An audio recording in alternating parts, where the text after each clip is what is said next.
Hello and welcome to the third discourse in the series. The theme of today's discourse is the rules of awareness and how to live in a state of impeccability. Now, when you have those two things in balance, then it's possible to integrate the power of the force, the source that comes through from above at an advanced stage of the path. It is very powerful, it's very strong. You need to be able to handle and integrate that into your life without having some big energy blow up or a karmic crisis. So, this is one of the reasons why not to push it too intensely with the plant medicines, not trying to push too hard to crack open the gateway to source, so to speak, if you haven't done the prerequisite grounding and integration in the body. So the rules of awareness, what you'll find is on the path as you reach higher grades of astral awareness, there'll be more and more things that you're not allowed to do, and there'll be more and more things that you actually should do at the same time. Now, it might be perceived as unfair because at first you won't know what those rules actually are until you transgress against them, and only then, when you see a karmic consequence or result in your life, can you then use that as a mirror to refine your relationship with power and how to respect that. Ultimately, there's nothing unfair about it, it's just how the whole process is set up. So it's very important to be attuned to how you respect the higher forces, the higher powers, and to try and understand in yourself what those rules actually are of higher awareness. Now, those rules are also vary between different people, different individuals, different groups, and different teachers, depending on one's karmic blueprint and the blueprint of one's life. So, my rules might not be exactly what your rules are. It all depends on your particular relationship with Source, what your astral grade is, and what your life lessons are in terms of what you need to accomplish. But it can be said that by and large, as many rules of awareness that you have to discover for yourself in your practice. And once you realize what they are, you can then refine how you handle and manage yourself in this reality, and how you handle and manage yourself in the outer. There's some rules that tend to apply for everyone on the advanced spiritual path. I can go through and share a few of what those rules actually are. Before I do that, I'll just say something about the importance of following earthly rules in terms of laws. And the reason why that is, there's laws and principles in all of the higher dimensions that must be followed, and if you violate them, it's an infraction, and the consequence is an astral setback, a loss of awareness, or some other karmic consequence. So the preparation for that is respect for earthly laws, and that all ties in with ethics and impeccability. Quite often in the spiritual movement, you'll come across concepts like extinction rebellion and psychedelic disobedience. These two terms are the classic examples, and they speak about rebelling against natural, societal, and legal laws from a space of anarchy and defiance. Now, spiritual anarchy doesn't lead anywhere. The importance of following the earthly laws is because it helps you to bring your ego into check. You don't want to go into the higher realms with an untamed and rebellious ego. It'll just be like a bull charging through a china shop and destroying everything.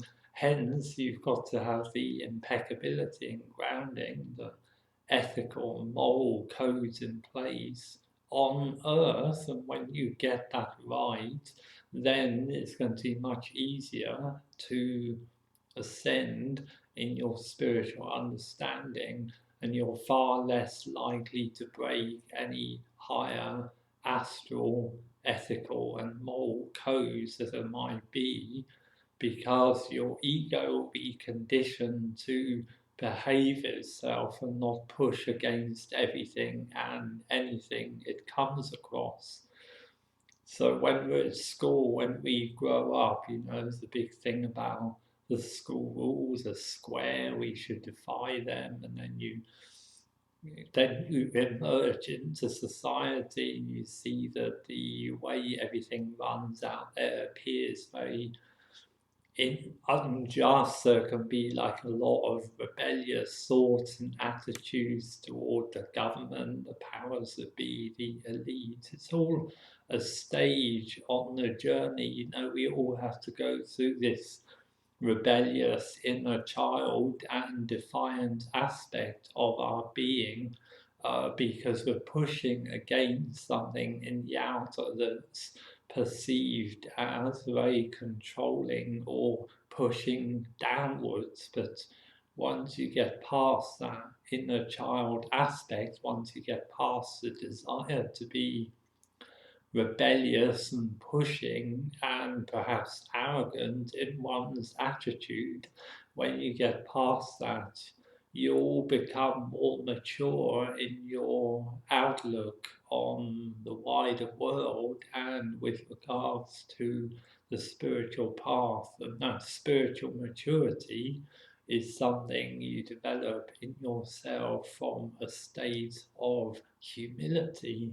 When you have a humility in your ego, what you'll find is you'll have a deeper spiritual awareness and wisdom. You'll start to understand why the world and society today is the way it is.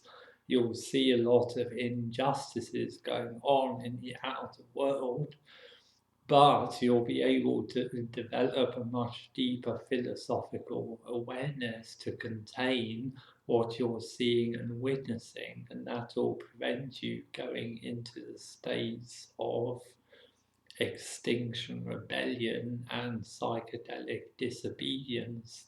The idea isn't to go out there and push, push, push, or challenge, challenge, challenge. The idea is to transcend the apparent conditions that you see in the outer that might appear to be imposing on your own progress or the progress of humanity. It's important to transcend a lot of that rebellion, because then you can also get rid of a lot of the negative emotion that can be associated with that. In my experience of witnessing the movements, extinction, rebellion, and psychedelic disobedience, there's a lot of pent up anger and hatred in those movements, and you don't want to be caught up in hatred toward the elite, the status quo, the powers that be. That's not the aim of the spiritual path. The aim is to go within and transcend one's own ego and ascend into a higher state of spiritual awareness. Then those outer perceived restrictions will no longer apply to you. It won't be any of your concern, and thus you'll have no reason to get caught up in the external karma. and you'll be free from any stories around prison, planet, control, elite, cable, all of these kinds of stories that have people caught up in conspiracy theories and trying to change the world in the outer. Instead, the focus turns toward doing the inner work and making a deeper spiritual practice in oneself. You can't make the higher grades of awareness if you don't remove your energy from the story of the outer collective. When you do that, cut your cords to stories around prison, planet, controlling governments, status quo, all of these things. Once you release that, you'll be freed up, you'll have a lot more energy, you'll be purified of a lot of the negative emotions that are hanging around in the masses around those stories, and you'll be able to attain some higher astral grades. So, going back to what I said earlier about the rules of awareness, is like some rules that apply to all of us on the spiritual path. Probably the main one is that you don't get caught up in external karma. You don't interfere in karma that's nothing to do with you. If you witness some karmic situation developing on the advanced spiritual path, if that has nothing to do with you, then you have nothing to do with it. That's one of the primary rules. You'll find, unless there's a just cause for interfering in outer karma, if you do, you're going to get caught up in the karma, you're going to attract an entanglement, you're going to make an energy cord, and that's going to slow you down on the path. So it's very important to bear witness to everything that's going on in the outer world at this time. There's so much perceived injustice, suffering, and all kinds of other big stories going on in the collective around prison planet and controlling humanity and the secret agendas, all these kind of things. When you see stories and karmas popping up around that, you do not get caught up in that unless it's specifically got something to do with you. If it's got something to do with you, then you go into the story just sufficiently enough to extract your awareness from it, and then you move on. So that ties into a very similar and associated rule, and that is you don't try and change the world. You know, there's so many spiritual people that fall into this story, and I've been through it myself and experienced it to its depth. And what happens is you have lots of amazing insights on the path, and then you believe you can go out there and liberate humanity or change the masses or even ascend the whole planet whilst you're in a semi-ascended astral state. And again, that's all about interfering with the karma of the collective and to try and impose your spiritual ideals and ideas onto the greater masses. And after a little bit of pushing, if you have a story with that, you'll soon find that the outer world is filled with so much darkness and opposition and conflicting energies, and a whole mass of people aren't really interested in the higher spiritual paths. When you realize that, you'll also not get involved in those external stories, and you'll let go of this desire to change the world. And if you really want to change the world, all you can do is change your perspective and change your relationship to it. Sometimes you hear people about trying to clear the darkness of the world and purify, but this is actually not possible because we're in a dualistic dimension, and for as long as you're in that, there is going to be the appearance of the opposite in the outer world. There's going to be darkness, hatred, pain, suffering. There's going to be control dramas. There's going to be all kinds of stories playing out on the stage of the collective humanity. And it takes a degree of spiritual wisdom and detachment to realize that those things cannot be altered or changed, and you shouldn't attempt to try and use your awareness or energy to try and change them.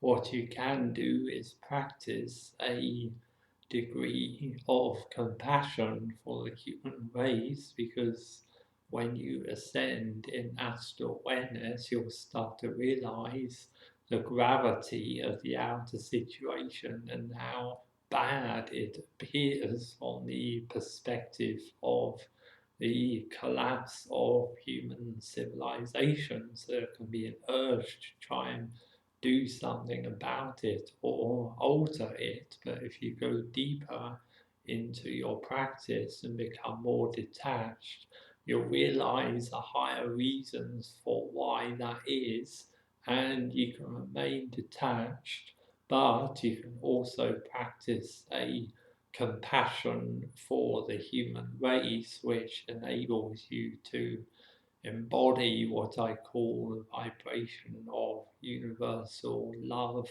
and acceptance for everything that's going on out there without getting caught up in it. It's too much, it's too big. The collective story is so huge, and your lifespan is so small in the scheme of things. You can't possibly liberate yourself and everyone else at the same time. So, on the advanced path, one day you're going to come to this crossroads where you have to choose: am I going to help everyone else, or am I going to help myself? And depending on what your spiritual path is, there might not be any right and wrong in there.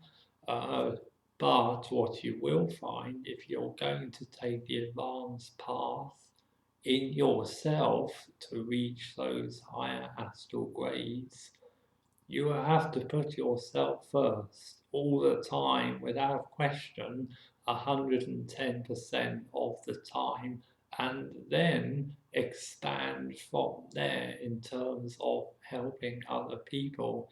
If you don't get it right in the self-love, your energy, your astral awareness will have uh, a limitation. You'll come up against glass ceilings again and again, because you're not establishing yourself. You're not taking care of your own needs first before then expanding and perhaps sharing or exchanging your energy with other people.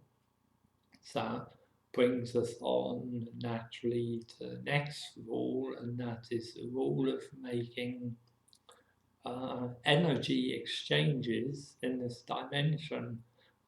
Firstly, if you make an energy exchange with anyone in this dimension, it's got to be supportive of yourself. It's got to be energizing, life affirming for you first. If that's not the case and you make an energy exchange with another being or another group or another entity, you're going to make a bum deal and experience a degrading after effect, and that will impede your progression in terms of astral awareness. So, avoiding that, making these bum energy exchanges, you have to refine yourself in the outer in relation to your work and your career. You can do the inner work in the astral world. You can gain a lot of insights and understandings. You can accumulate a lot of awareness, but the degree in which you do that in the inner, to the same degree you must make changes in the outer to preserve the accumulated awareness that you have. So sooner or later, you're going to be forced to exit the matrix. You're going to be forced to come out of degrading work or work that impedes your spiritual progress.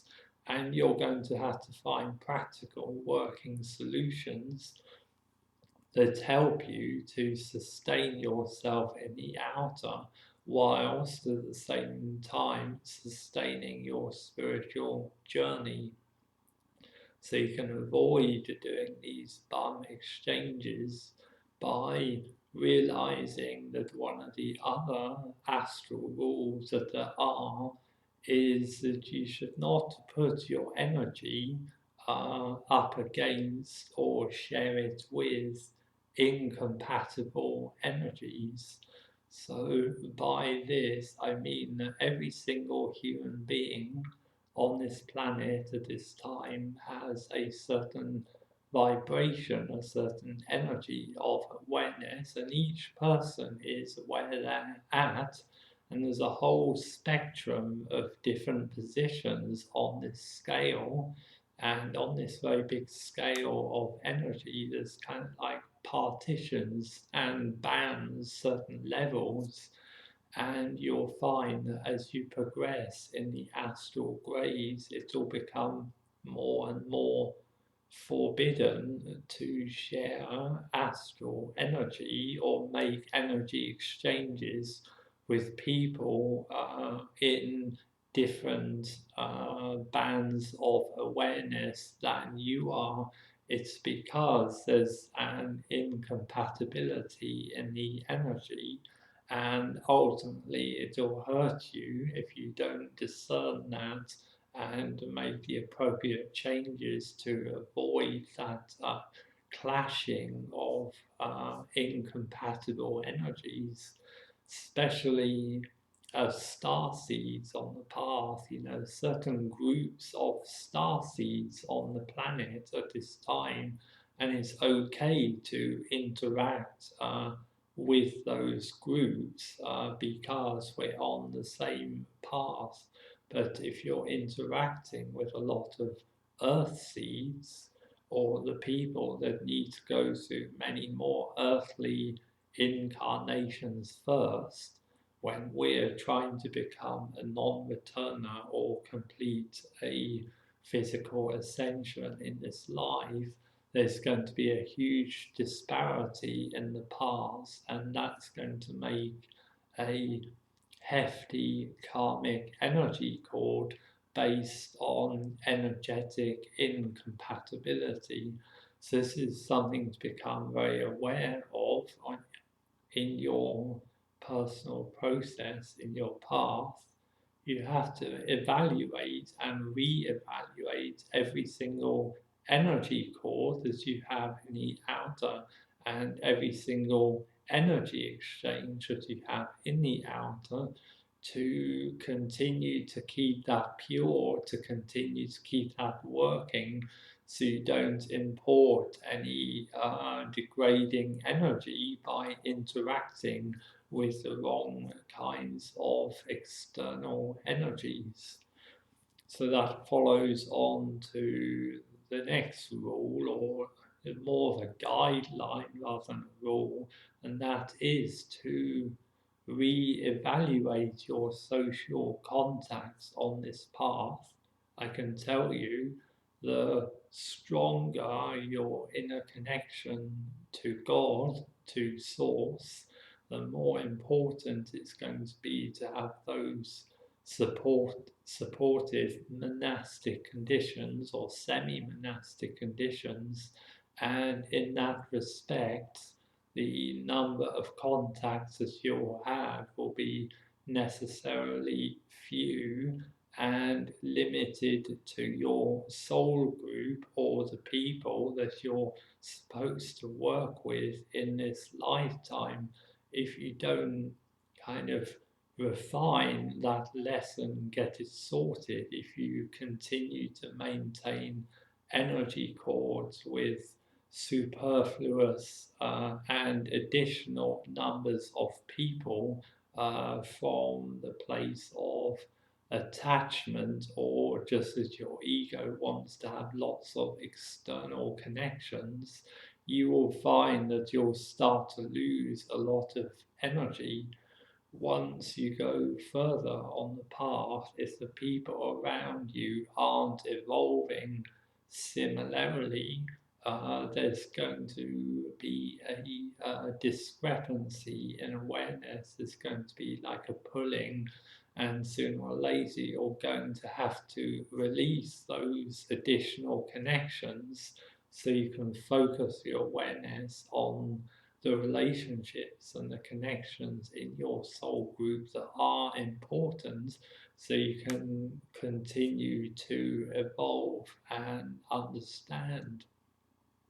So the advanced path is uh, it can either be a solitary path, or it can be a path where you have very few people around you, and that's going to be very difficult for many students to get used to, because the path is very demanding in the advanced stages. It's pretty much monastic conditions in your life for the remainder of your time on earth. So there's very few other people. It's about building this sanctum and then maintaining the sacredness of your energies. You may create for yourself a retreat center or some kind of sanctuary, but then you're going to be very mindful of the kind of energies you're importing into it,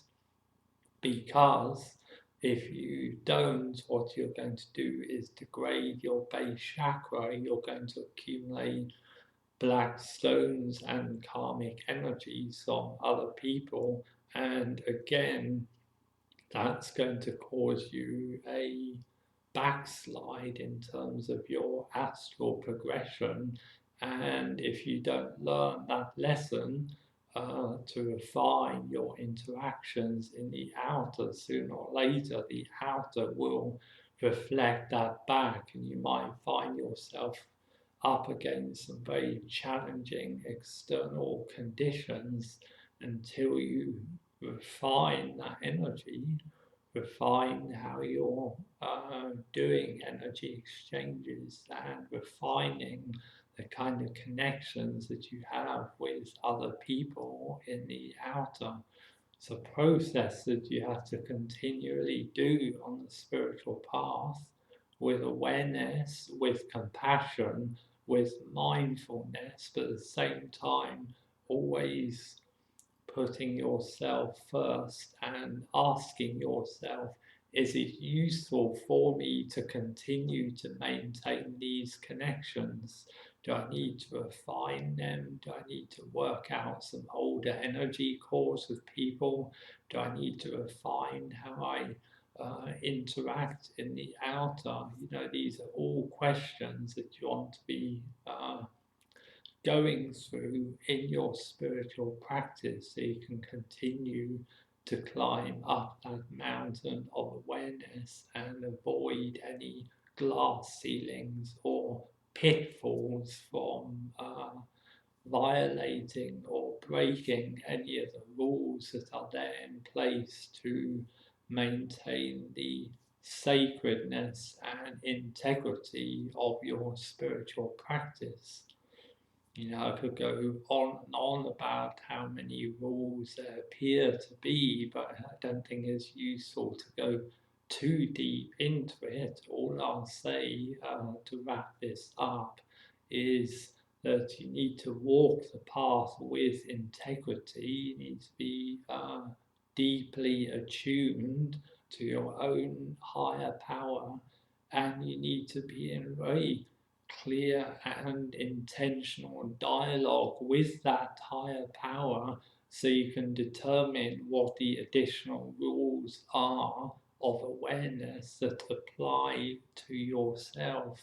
The more you get into dialogue with your higher self, and the more you do that with humility, the more you're going to come into a deeper understanding uh, of what the higher power actually wants for you, because ultimately the apex of the spiritual path is to purify and dissolve one's human form.